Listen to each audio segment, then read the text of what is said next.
Sean bienvenidos al Círculo de Lectura Lado B. En esta nueva emisión vamos a analizar el libro Realismo Capitalista de Mark Fisher. Yo soy Jorge Sánchez y me acompaña... ¿Qué tal? Buenas tardes, soy Pavel Zavala. Quiero agradecer otra vez a la AEFA, a todos ustedes por escucharnos y a Jorge por acompañarme en esta emisión de El Círculo de Lectura, el Lado B. Y como bien dice Jorge, vamos a hablar en esta ocasión del libro Realismo Capitalista, no hay alternativa, publicado por Mark Fisher, que fue un escritor, crítico y teórico de la cultura, nacido en 1968 en Inglaterra y muerto en 2017, posiblemente a causa de un suicidio. También es conocido como K-Punk y entre otras de sus obras se encuentra Realismo Capitalista, no hay alternativa, publicado en 2000.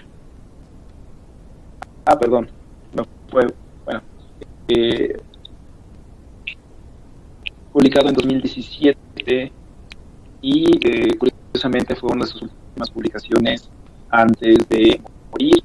El último libro que se publicó de él, Lo raro y lo espeluznante, se publicó después de haber fallecido. Y bueno, quisiera comenzar preguntándole a Jorge de qué va este libro. Bueno, mira, después de hacer mi lectura de Realismo Capitalista, creo que lo que hace Fisher es una lectura de su percepción de los últimos tiempos. Podemos hablar de lo que entendemos como, bueno, él utiliza términos como postfordismo, o sea, la etapa posterior a cómo se organizaban las empresas, las fábricas en el modo de trabajo. Entonces vivimos en un modelo económico neoliberal.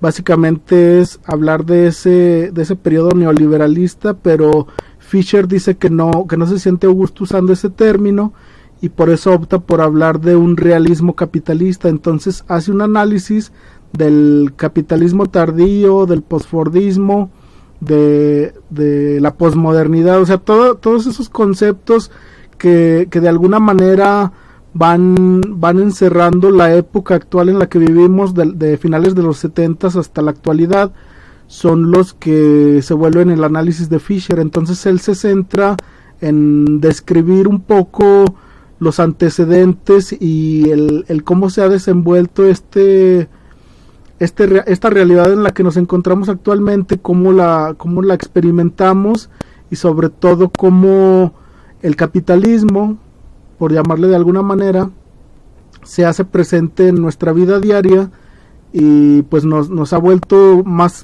que partícipes, nos hemos vuelto cómplices de podríamos llamarle, no sé, modelo económico, sistema, modo de producción. Entonces es así a grandes rasgos, es lo que hace Fisher. Menciona una serie de reflexiones en torno a este aspecto, a este periodo histórico, y al final trata de dar, si no una conclusión de cómo combatirlo, porque es una postura crítica la que maneja Fisher.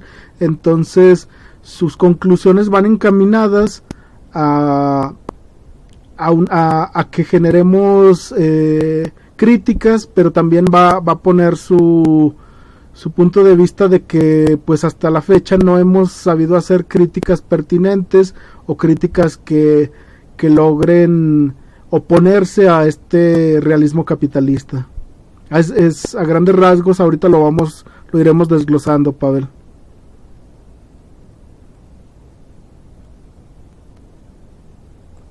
Gracias, Jorge. Me llama la atención que Fisher utiliza esta frase de no hay alternativa, porque es una frase que de hecho utilizó esta Margaret Thatcher, que junto con Ronald Reagan fueron los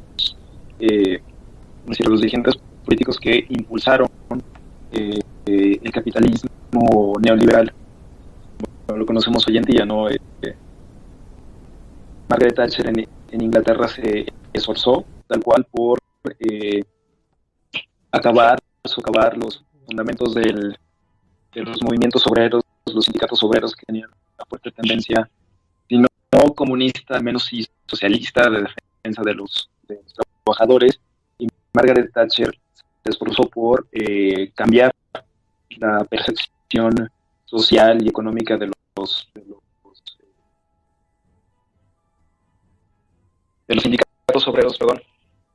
Y me parece interesante que utilice esta frase, porque después de todo, en efecto, después de la caída del muro de Berlín, parece que no hay alternativa fuera del sistema de producción capitalista. Básicamente no hay nación en este mundo que no sea de una manera u otra capitalista, y que de hecho no se le critique por no ser lo suficientemente capitalista, por no ser lo suficientemente liberal, por ejemplo, en Argentina, en Chile y en el propio México, ¿no? Se habla mucho de que nuestras economías, a pesar de tener muchos recursos naturales, no crecen precisamente porque no son lo suficientemente capitalistas. Y me parece muy curioso cómo Fisher retoma esta frase de Margaret Thatcher, por demás una mujer que logró hacerse camino en un mundo de hombres, pero que además pues realmente terminó afectando a las clases menos favorecidas. Pues bueno, Fisher retoma esta frase para hacernos la pregunta de no hay realmente alternativa. Y me llama la atención también que digas que para Fisher le parece que las críticas no han sido lo suficientemente contundentes al capitalismo. ¿Qué tipo de crítica hace falta, de acuerdo con Fisher? ¿Qué es lo que le hace falta a nuestras críticas para ser efectivas? Mira, si quieres un poco para responder eso, en el primer capítulo, que se titula "Es más fácil imaginarse el fin del mundo que el fin del capitalismo", te leo una cita que toma Fisher del Manifiesto Comunista, y respondo más o menos, porque con esa cita es como él lo responde. Dice: "El capital ha convertido el valor personal en valor de cambio y ha sustituido un sinfín de libertades inalienables y particulares por una sola libertad espeluznante, la libertad de comercio. En una palabra, ha cambiado la explotación velada por las ilusiones políticas y religiosas, por una explotación brutal, directa, desnuda y desvergonzada". Y básicamente, en lo que se refiere a las críticas, Fisher pone de ejemplo, habla en algún momento, reiteradamente regresa al ejemplo de los movimientos estudiantiles de 1968, que actualmente se siguen, como que ese movimiento global del 68 se sigue replicando en la actualidad, pero no ha sabido trascender el punto inicial de las marchas, de las protestas, que deben ser el punto de inicio para que los grupos se organicen y partir de la manifestación a la organización.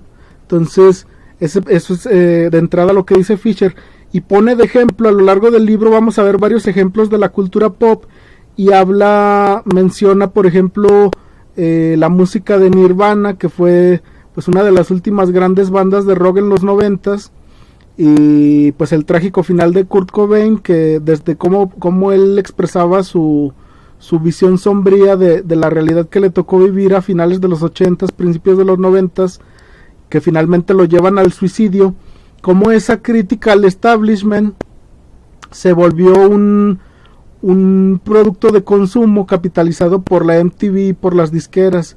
Igualmente lo menciona con el hip hop.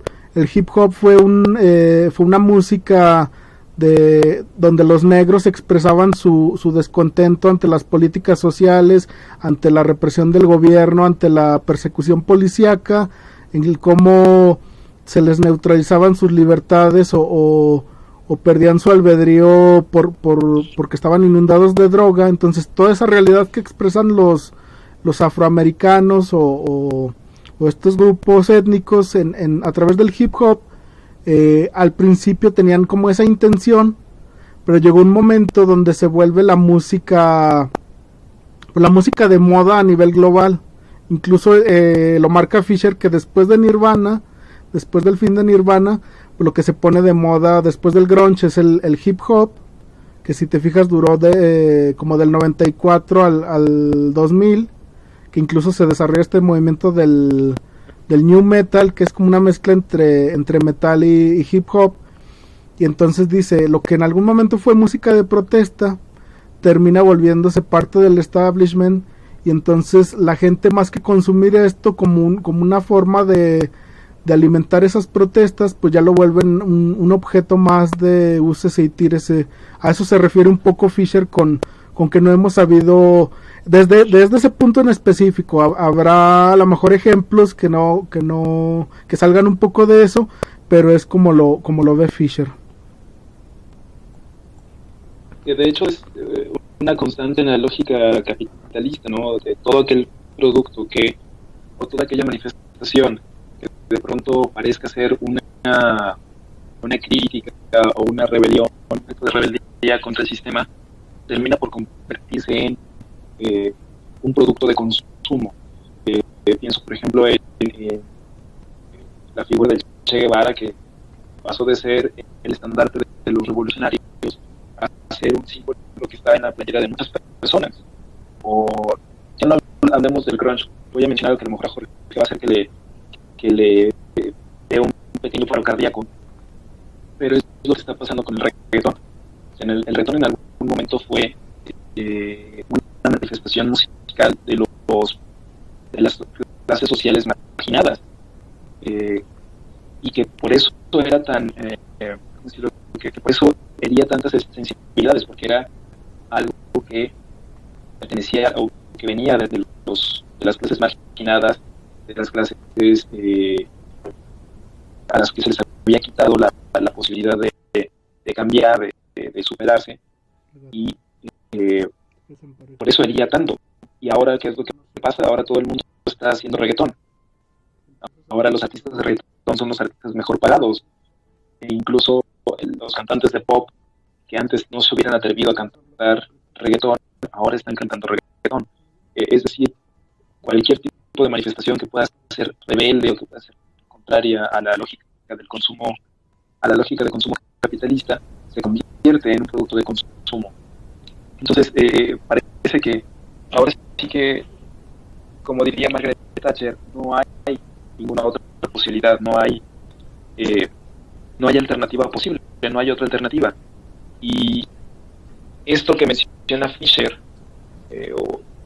con este ejemplo de Nirvana, es de hecho algo que ya habían dicho Adorno y Horkheimer en la dialéctica de la ilustración, cuando mencionan que todo cae dentro de la lógica del consumo, que todo cae bajo la lógica del capitalismo, de que se tiene que convertir en un objeto de consumo.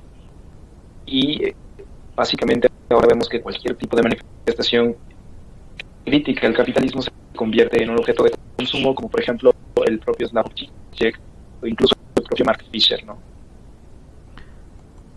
Así es, Pavel. De hecho, créeme que cuando estaba leyendo ese pasaje sobre Nirvana y el hip hop, también pensé en el reggaetón. O sea, bueno, me conocen, no es una música que personalmente no consumo. Esa música la escucho de fondo, a lo mejor cuando voy pasando en la calle o en el transporte público, pero no es algo que personalmente yo vaya a sintonizar en la radio. Entonces, pues si la escucho de pasada, a lo mejor es cuando reproduciendo un podcast en YouTube, en los comerciales suena un fragmento de reggaetón. Es lo que yo conozco de ese sonido. Te iba a decir el ejemplo, pues es el dueto de Maluma con Madonna, pues es como un ejemplo de que en el momento en que los blancos adoptaron el reggaetón como el estilo de música de moda, pues ya se volvió algo del agrado de forma masiva. O sea, perdió ese estatus marginal que tenía en un principio. Y bueno, el siguiente capítulo... El reggaetón sería... perdón. El reggaetón sería lo último de lo que se apropian los blancos privilegiados, ¿no? Porque ya se habían apropiado del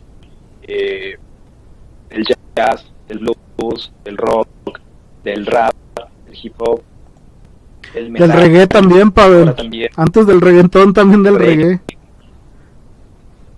Entonces es como hay una tendencia, ¿cómo decirlo? Una tendencia histórica a que las clases privilegiadas se empiezan a apropiar de las manifestaciones culturales de las clases marginadas, ¿no? Así es, y bueno, te decía, mencionabas a Zizek, y precisamente lo empieza a abordar Fisher a partir del capítulo 2, que se titula ¿Qué pasaría si todos estuvieran de acuerdo con tu propuesta? Y bueno, antes de explicarte cómo aborda Zizek, Fisher pone el ejemplo de la película Wall-E, esta película del robot de Disney, donde pues te presentan un mundo posapocalíptico, un mundo de ruido, en ruinas, todo lleno de basura, donde los robots están pues ahí trabajando la basura, la chatarra, casi en las 2/3 partes de la película no aparecen humanos, aparecen hasta el último tercio, y ya los vemos como estos seres con obesidad mórbida, con piernas y brazos chiquitos que ya ni se mueven, ya no se esfuerzan, lo más que hacen es apretar botones para decirles qué hacer a los robots. Y de alguna manera la crítica, o más bien el ejemplo el por qué usa Fisher de ejemplo la película de Wall-E, es que una corporación como Disney haga una crítica, o más bien la película es como una especie de futuro posapocalíptico que de alguna manera, así como vamos, pues es inevitable. Entonces tú dices, Disney haciendo una crítica como la que en su momento hicieron Aldous Huxley o George Orwell o Ray Bradbury con sus distopías de que teníamos que cambiar nuestra mentalidad porque si no íbamos a acabar en un futuro sombrío. Entonces que una corporación como Disney haga una película así y la vuelva objeto de consumo, es esta idea de lo que te decía que Fisher consideraba que no era, que ya estaba muy maleada nuestra forma de rebelarnos contra el sistema capitalista. Entonces no sé qué te parezca ese ejemplo en particular. Estoy totalmente de acuerdo, ¿no? Disney haciendo crítica del sistema que lo alimenta y convirtiendo en un producto de consumo es precisamente el ejemplo más claro de que nada escapa a la lógica de consumo. Y pensaba también en cómo de pronto la cultura ya no tiene más, o sea, ya no hay más opciones más que Disney. Ahora cualquier franquicia que te guste, Star Wars, Alien, Depredador, ya todo le pertenece. Y lo que no le pertenece a Disney, le quiere parecer a Disney. Las últimas películas de DC Comics, las que fueron más exitosas, Wonder Woman, Suicide Squad, Aquaman, precisamente era porque le bajaron un poquito a su identidad para parecerse un poquito más a Marvel. Entonces vemos como nada escapa de la lógica de consumo y bueno, prácticamente es qué otras opciones tenemos. De pronto volteamos a ver alrededor y nos damos cuenta que pues no hay en efecto alternativa, y esto me lleva a un caso curioso, ¿no? De pronto constantemente se nos dice en las noticias, en los artículos de opinión, que no hay nada más terrible, no hay nada más aterrador que México convirtiéndose en un totalitarismo, como el totalitarismo en China, como el totalitarismo en Corea del Norte, como el totalitarismo en Venezuela o en Cuba. Pero de pronto no nos damos cuenta que ya vivimos en un totalitarismo de la lógica capitalista, en donde todo tiene que ser objeto y producto de consumo. Y lo curioso es pues que la propia cultura capitalista, por así decirlo, se esfuerza por crearnos ese terror de es que nos vamos a convertir en un totalitarismo, en un autoritarismo, porque nos vamos a parecer a Venezuela, nos vamos a parecer a Cuba, pero de pronto no nos damos cuenta que ya nos queda un totalitarismo suave, donde queremos parecernos a Estados Unidos, donde seguimos las reglas del mercado de Estados Unidos, donde tenemos que negociar con Estados Unidos en sus condiciones, en sus términos, y que nuestra propia cultura, nuestra propia forma de vida empieza a parecerse a la cultura de Estados Unidos. Entonces vemos como por tenerle miedo al totalitarismo comunista, ¿verdad? No nos hemos dado cuenta que ya hemos caído en el totalitarismo capitalista, que es lo que muestra precisamente Disney produciendo una crítica cinematográfica con Wall-E al propio sistema que le ha dado poder, y que se da el lujo de hacer esa crítica porque de todas formas está sacando beneficio de la crítica que está haciendo. Mira, para que nuestros escuchas entiendan el cómo opera esto, Fisher menciona que la ideología capitalista en general, según Zizek, consiste justamente en la sobrevaloración de la creencia en el sentido de una actitud subjetiva interna, distinta de las creencias que manifestamos en nuestra conducta. Estamos autorizados a seguir participando en el intercambio capitalista siempre que consideremos que el capitalismo es algo muy malo solo en nuestro fuero interno. O sea, gozamos de o aprovechamos ciertos beneficios que nos da el capitalismo, o que creemos que cubre ciertas necesidades a las que nos hemos acostumbrado, ciertos deseos, ciertos caprichos, ciertas comodidades, pero mientras en nuestro fuero interno decimos el capitalismo es malo, Coca-Cola es mala, Apple es mala, son corporaciones malignas, mientras pensemos eso internamente, podemos seguir consumiendo ya como sin culpa. Entonces yo considero que, así como mencionas, si no vivimos tal cual como se describe en los libros de Orwell y Huxley, yo creo que estamos en una mezcla ligera entre el 1984 con el Gran Hermano y Un Mundo Feliz con el Soma. Entonces yo creo que ese periodo en el que nos encontramos actualmente ya combina esas dos formas de control que se presentaban en estas obras. Y bueno, curiosamente, la Inglaterra de Margaret Thatcher, al menos como la presenta Alan Moore, es lo más parecido a la novela de 1984, ¿no?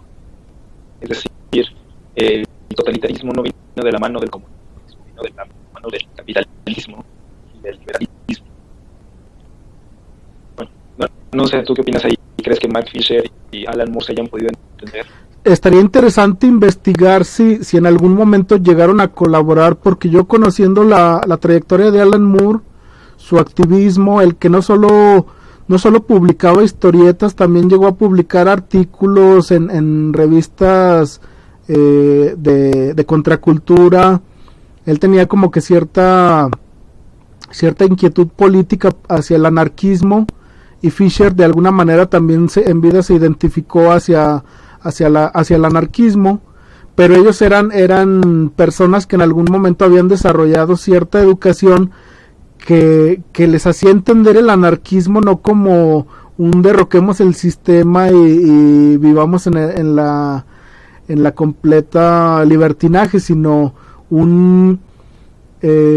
la sociedad se puede regular sin depender tanto de un gobierno que todo lo regule. Pero pues es complicado ahorita meternos a hablar de anarquismo, pero te digo, la idea que tenía en mente es que si investigamos, probablemente llegaron a colaborar en alguna revista, si no mano a mano, a lo mejor publicaron en la misma revista. Entonces sería interesante investigar los antecedentes de ambos y ver que probablemente en algún momento coincidieron, si no ideológica, por lo menos físicamente, y probablemente con ciertas posturas en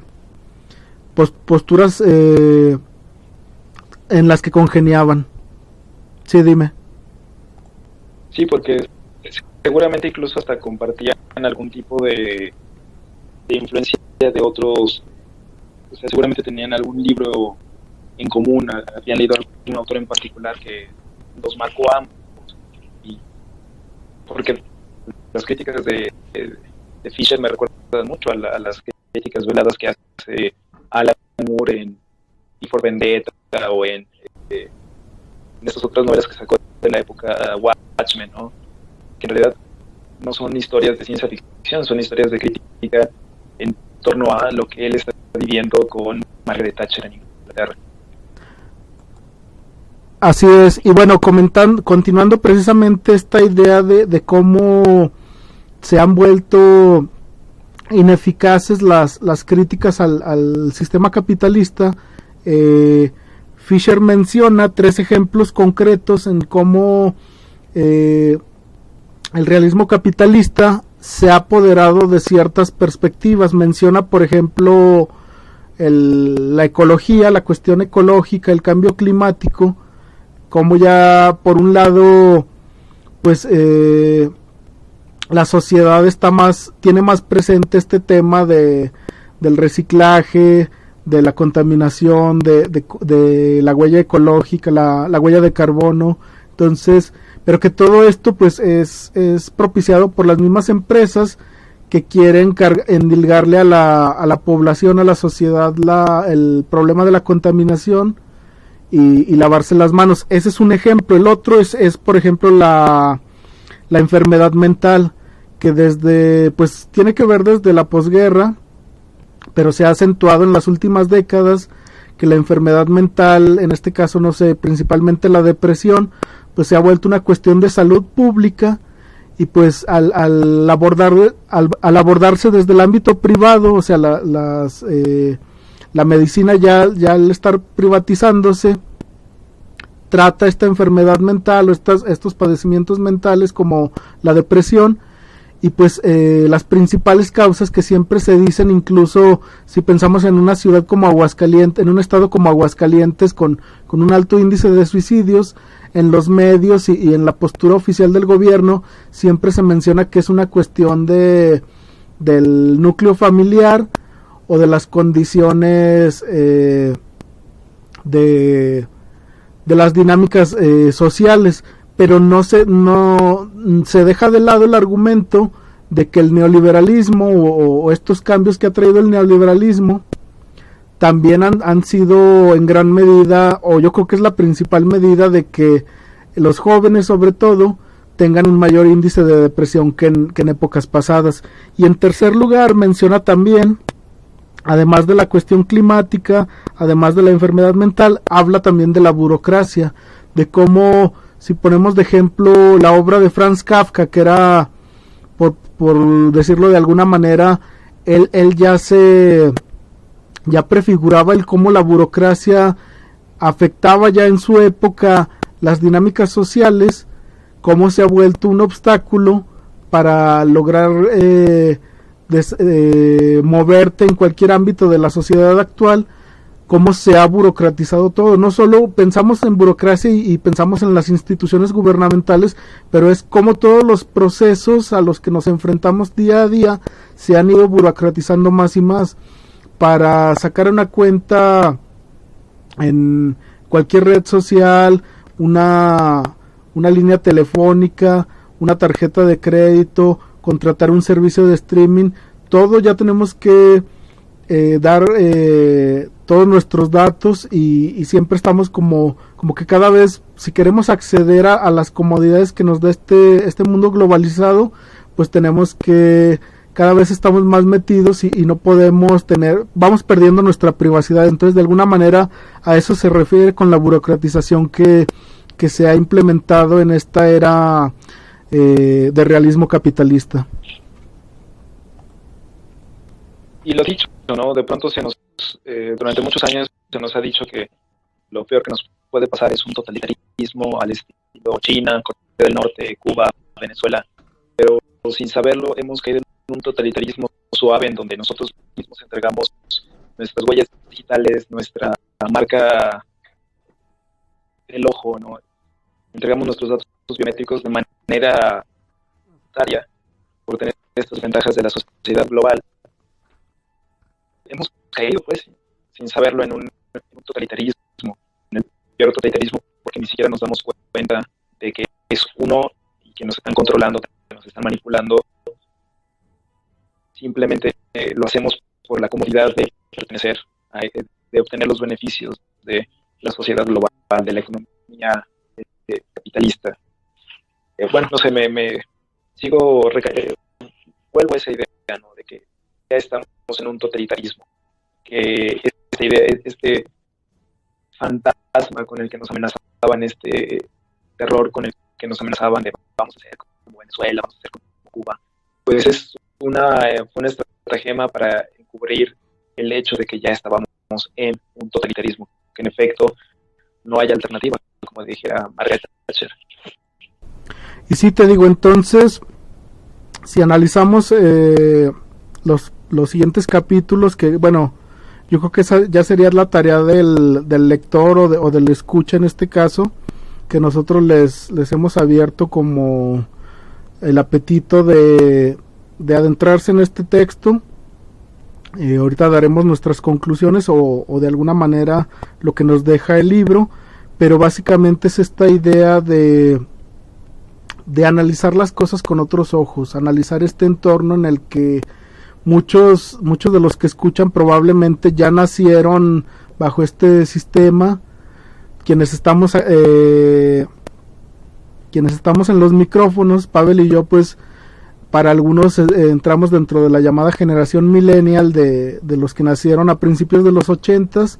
Personalmente no comparto estas clasificaciones de generaciones de boomers, generación X, millennials, centennials, simplemente porque al haber crecido en Latinoamérica, pues no tuvimos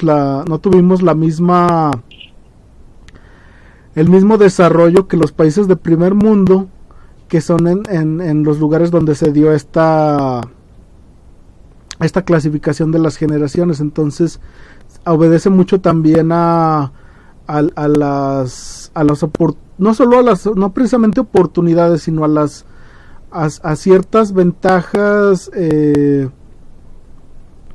no sé, de tecnología, de información, que a países de Latinoamérica llegaron hasta los años 90 y que en primer mundo ya se tenían desde los 80, o que ciertas clases de la clase media en adelante tenían acceso a todas esas comodidades y todas esas herramientas que nosotros obtuvimos después.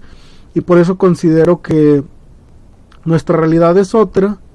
Y en ese sentido, si hiciéramos un análisis, porque Fisher se centra en la perspectiva de cómo se vivió esto en Reino Unido, si lo trasladáramos a México en particular, pues encontraríamos que esto del neoliberalismo se desarrolla precisamente a partir del gobierno de Carlos Salinas, con la llegada del Tratado de Libre Comercio, y que eso, pues si hiciéramos ya un análisis sociológico, antropológico de esa infancia que vivimos nosotros en los 90s, ya con con el expertise que nos ha dado el haber estudiado filosofía y ya a la distancia, pues yo creo que podríamos también sacar nuestras propias conclusiones de cómo se dio ese fenómeno o este realismo capitalista en Latinoamérica y específicamente en México.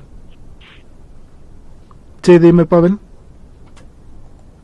No, en efecto, pienso que nosotros en Latinoamérica, en México en particular, vivimos el liberalismo realmente después de los 90, pero porque fue cuando ya logró este máximo global, ¿no? Ya cuando los tratados de libre comercio permitieron, en efecto, que la mayoría de los países entraran en esta lógica de la cuestión liberal. Solo quería mencionar este asunto de el capitalismo es tan totalizador que es incluso capaz de adentrarse en sistemas políticos que no son necesariamente ni democráticos ni liberales. Por ejemplo, el caso de Chile con Augusto Pinochet, para muchos economistas neoliberales de la Escuela de Chicago fue un triunfo, porque básicamente agarraron a Chile como el país de experimento en América Latina de cómo introducir el neoliberalismo, a pesar de que en ese momento vivían en una dictadura militar. Entonces, el capitalismo es tan perverso, es tan totalizador, que es incluso capaz de dejar de lado sus ideas de libertad, de democracia, con tal de perpetuarse y mezclarse incluso en sistemas políticos tan opuestos al liberalismo como son las dictaduras militares, que es lo que pasó en Chile y en Argentina, ¿no? Es decir, estamos verdaderamente frente a un mal que difícilmente se puede contrarrestar. Y bueno, eso es precisamente, o bueno, en últimos meses que hemos como tratado de darle otro enfoque a estas sesiones del lado B. Es un poco mi intención, si te fijas los textos que hemos tratado en últimos meses, a diferencia de años anteriores, pues tienen esta intención. Yo considero que en adelante, si continuamos con este proyecto de lado B, pues la idea es seguir trayendo textos en que nos encaminen precisamente a hacer una crítica proactiva al capitalismo, a este realismo capitalista, que es, yo creo que si no es la fuente de todos males, sí sería como un punto importante para realmente, sabiéndole combatir, sabiéndole contrarrestar, enfrentarnos a los retos y cambios que requiere la sociedad contemporánea, cuestiones como la igualdad de género, como la no discriminación,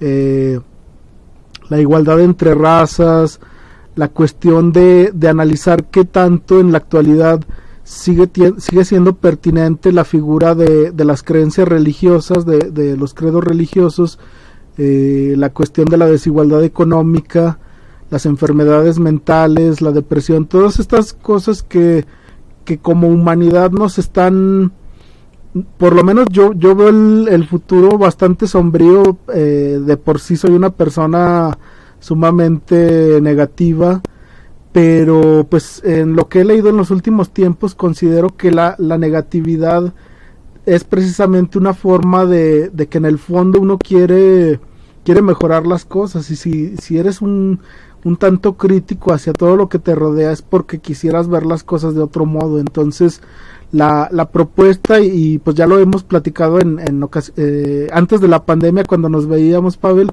pues es seguir proponiendo textos. Por aquí dejaremos el texto de Fisher.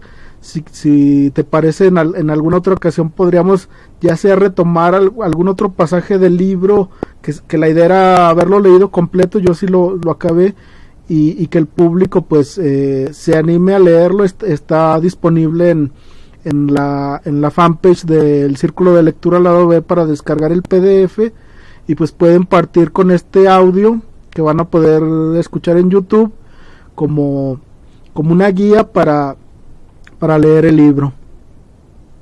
Y como una invitación a que lean este libro y después se pongan a compararlo con la realidad en la que vivimos, con nuestra vida cotidiana, ver qué tanto este libro ha alcanzado a ver, a prever mucho de lo que nos está pasando, o qué tanto el libro se equivocó.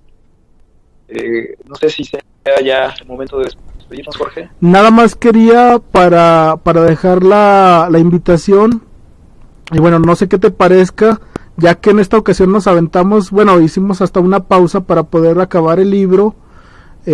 Para la siguiente reunión del lado B yo quería proponer 2 textitos de Giovanni Papini. Son fragmentitos de sus novelas Gog y el Libro Negro. Uno se titula Nada es mío y otro se titula Muerte a los muertos. Son, si acaso serán 3 cuartillas, pero bastante sustanciosos. Entonces, para que se animen a entrar en la dinámica del lado B, sería mi propuesta para el siguiente mes, para la siguiente emisión, y comentarlas, analizarlas, incluso pues como nos va a dar suficiente tiempo, pues a lo mejor ya meterle de nuestra cosecha en cómo las comparamos con lo que probablemente ahorita estemos estudiando en la actualidad. Pero me parecen pertinentes a un nivel tanto existencialista como de ver esta manera, de ver cómo cómo estamos inmersos en la sociedad actual sin darnos cuenta de las de ciertos errores que cometemos como individuos o como sociedad. Bueno, yo quería proponer para la próxima sesión la novela Gracias Martir, Red Son, Hijo Rojo de Superman, porque es como la fantasía, ¿qué hubiera pasado si Kal-El hubiera caído en la Unión Soviética y no en Estados Unidos? ¿Cómo se habría desarrollado su personalidad? ¿Habría sido el superhéroe que todos conocemos o habría sido fascista, totalitarista? Y me parece interesante porque nos ofrece la visión desde el capitalismo del comunismo, ¿no? Creo que podríamos contrastar esta novela de Hijo Rojo con lo que nos dice Fisher respecto a el totalitarismo capitalista. Pues sí, sería un buen, no sé si sería un buen ejercicio, Pavel.